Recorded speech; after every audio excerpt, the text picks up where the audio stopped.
one. He called him that he was anointed by God. So twice. The first time he just went and he took with his sword or his spear, whatever, he took just a piece of the cloth that Saul was wearing. And he felt so bad, he said that shouldn't happen. He said, even that shouldn't happen. I should not have done that. He actually regretted that he laid his hand on the garment of Saul the king. The second time, they were in a big valley, and Saul was asleep, and the whole camp of the army of Israel, they just fell asleep. They left the king by himself, and they went to sleep. So David took his army chief, or his trusted one, and they went and they picked up the jar, the thing that Saul drinks water from, and his spear, and they went back.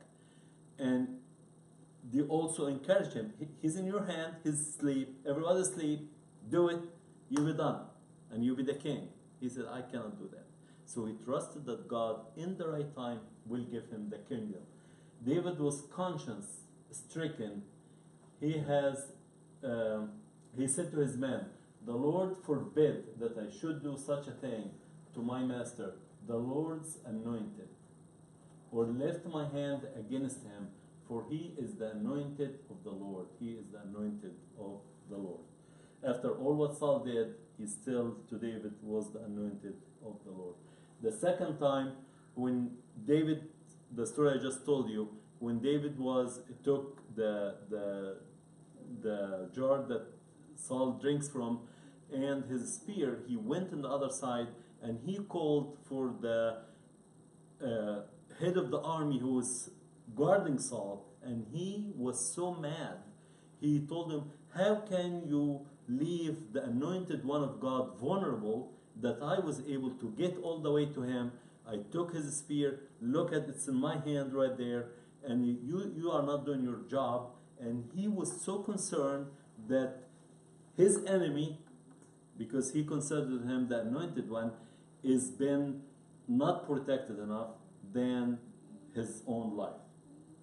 He was concerned about that more than his own life. There is a lot of things that can be said about David and his life. I think would stop at this point, but there is a lot to cover later on about all the infighting in his own household and how he looked at it as it was God's punishment. So even when his son sinned, he didn't look at, I did not teach him the right from wrong, but he looked at it as, I did that, this is my punishment, and he was unable to actually discipline his kids, because he knew that whatever they're doing is just God's punishment on him and his house. I think we'll stop right here. Anybody has anything? This is it. I just was going to add one story when you were talking about Jonathan, and it might make sense to be part of part two, but when we're talking about David having a heart, like, I mean, this is, we're very in the New Testament, so we understand grace, and but in the Old Testament, they're very hard-hearted. But after Saul and Jonathan died, when they were battling, Jonathan actually had a son that was lame, and he was lame. He had a son that was lame.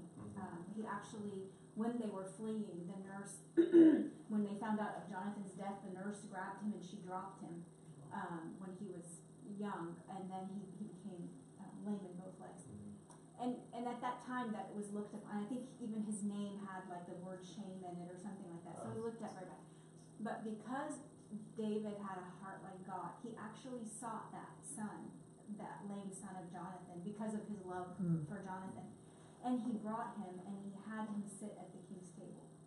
So it shows you, and of course, when I was listening to the sermon about that, and they're talking about how God takes us though we're lame, and because our Father is Christ, that gives us a seat at the king's table. And so, like, that symbolism, and David having a heart like God. So even though he was flawed in all the things that we said, but he had this love and grace that was beyond his time in that era, before the era of grace and love. So, Yeah, at that time when there's a new king, usually make sure that anybody who is an heir to the king before him Kill him. is killed. Wow. Yeah. Because even though this guy is lame, but he's still the heir to the throne of Saul.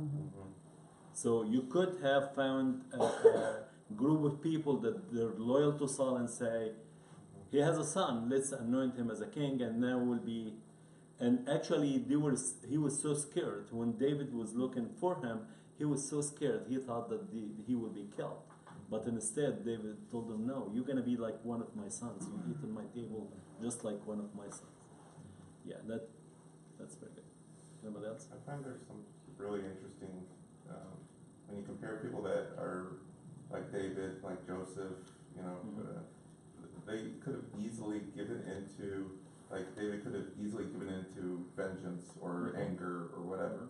Same thing with like Joseph, the story of Joseph. He could have given into despair and said, fine, my life's over, let me just live the way whatever I feel. But they were always like David being merciful or being, trusting, and I find that's fascinating. So It is. that's what I was trying to understand. The meaning of man after God's heart is not something to just take it lightly. Right. So Okay, let's yeah, pray. that's awesome. Thank you, guys. Thank you. That was very fascinating.